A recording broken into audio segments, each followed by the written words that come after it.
नागपुर जिला कांग्रेस में गुटबाजी लगातार बढ़ती जा रही है। पूर्व मंत्री सुनील केदार पर मनमानी करने के आरोप लग रहे हैं, जिसके चलते कांग्रेस पदाधिकारी लगातार अपने पद से इस्तीफा दे रही हैं। वहीं इस विवाद पर प्रदेश अध्यक्ष हर्षवर्धन सपकाल ने प्रतिक्रिया दी है।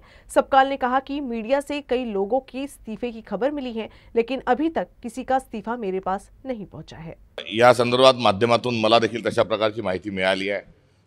कुठे राजीनामे दिले ही देखील बातमी मला ऐकायला आणि वाचायला मिळाली, मात्र अद्यापपर्यंत कोणी कोणाची तक्रार केलेली नाही आणि अशा प्रकारचे राजीनामे हे प्रदेश पातळीवर प्राप्त नाहीत।